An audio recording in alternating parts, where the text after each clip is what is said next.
So before we get into the video, I just want to say that there will not be any custom Dokkan art for each character that we talk about, just because I don't know how to make my own Dokkan cards, so I strictly avoided that. What I'm going to be doing is having the image of the character on the left side, and then on the right side have their leader skill, passive, as well as their super attack mechanic. Also, I want to shout out some of my Discord peeps for helping me out on deciding on what each character should have in their passive, etc. You know who you are. But as always, enjoy the video, and make sure you leave a like, comment, and subscribe. Share this video around. Stay fizzy. Peace out.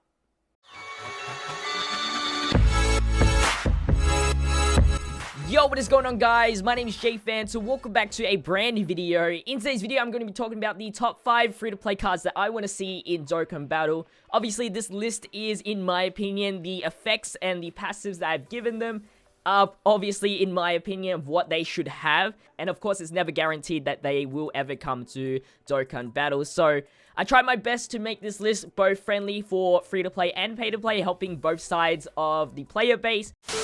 Quick side note that the past JPhanta did not explain was that I won't be talking about the link skills and the categories. I think the categories are self-explanatory just based on other cards that are in the game. And then the link skills, there's too many link skills, but you should get the general idea for certain link skills since some of these characters are already in the game, just there isn't a free-to-play version of them. So yeah, back to the real video. So let's get into the first card, which obviously none of these are in order, of course, since they don't exist and have no official rankings.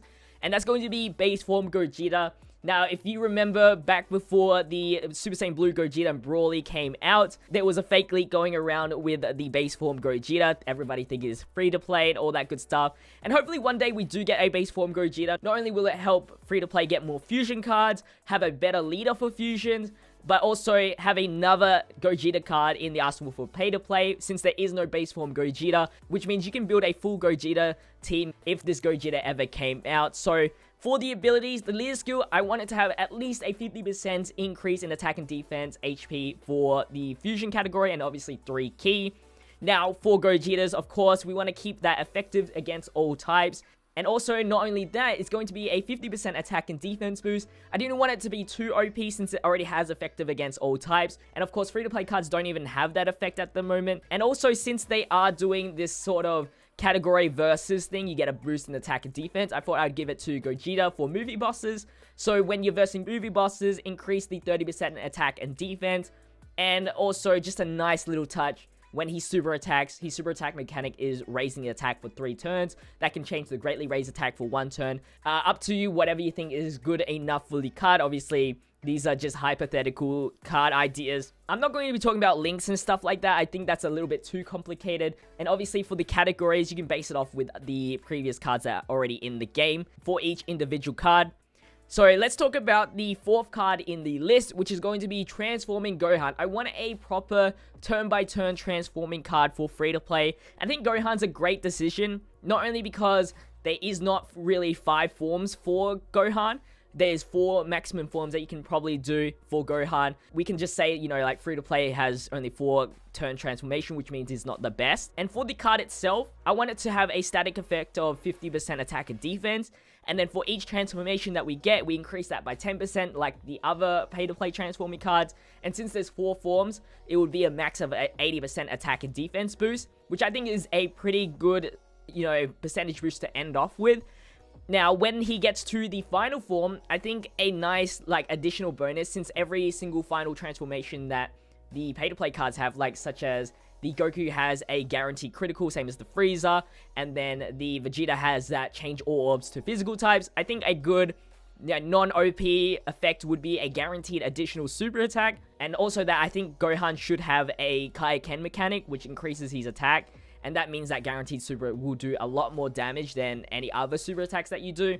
I think for the leader skill for this Transforming Goku, I'm thinking of, you know, I'm imagining him being, you know, in the Majin Buu saga, so it would go from base form Gohan, then we would go to Super Saiyan 2, and then finally Ultimate Gohan. And that would be a nice stop for that. You know, it would be an Ultimate Gohan card, and a base form Gohan team card is not really, you know, used as much, so he should fit in most Hybrid Saiyan teams anyway. And because it's Ultimate Gohan, I think Majin Buu Saga lead for 77% would be really good. Usually 77% leads are kind of like easy 8 cards, but Obviously, EZA would be a very nice touch for this Gohan, and it would be a good idea, but I'm trying to think like, you know, low tier, really. Not expecting too much, because if there is going to be a transforming Goku, I'll be like, wow, my idea was better than theirs. But yeah, Majin Buu Saga leader, just because he's an Ultimate Gohan. We already have a Hybrid Saiyans leader, so I didn't want to take away that fact for Vegeta Jr. So now for the number 3 spot. This one's a meh. It depends on the route that Global takes, and that's going to be the Dragon Ball Heroes character Beat. He's the main, you know, Saiyan character that you use in the Dragon Ball Heroes World Mission. And I think that would be a nice implementation of adding Heroes cards to Dokkan Battle Global specifically.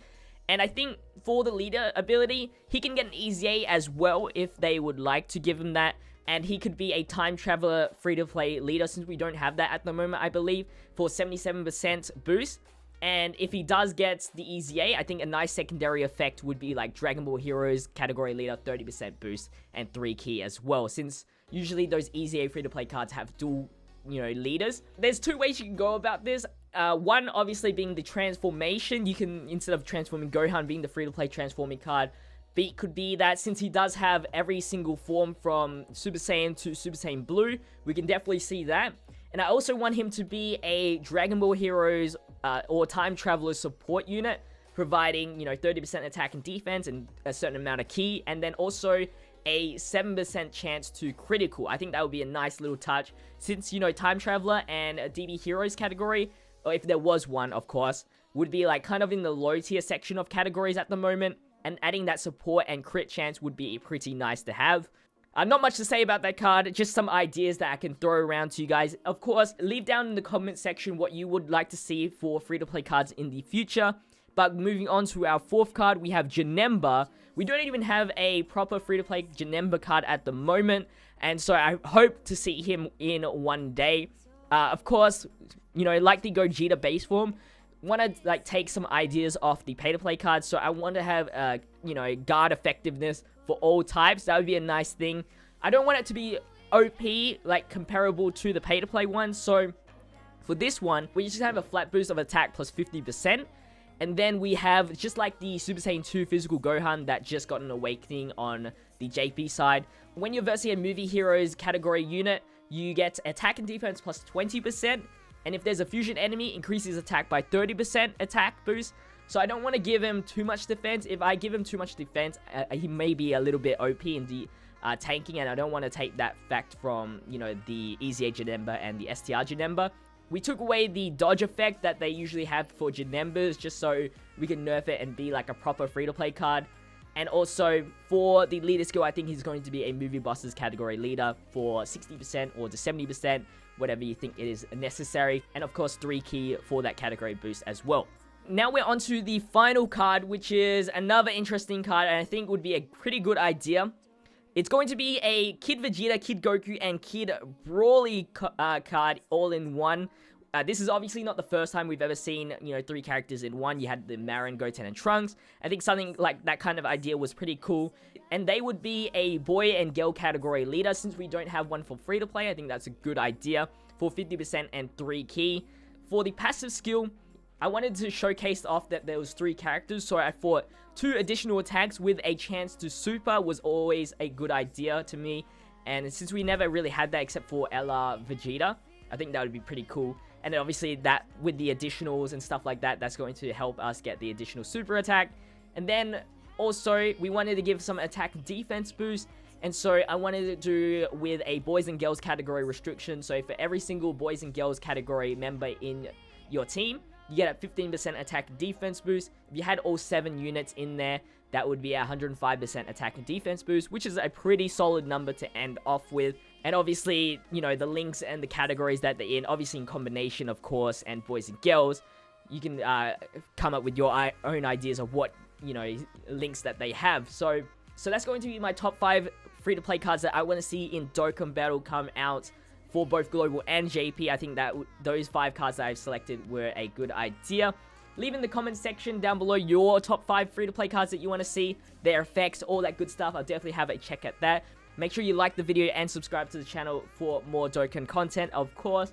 But as always, thank you guys for watching. It's been JPhanta, and I'll see you guys in tomorrow's video. stay Fizzy, peace out.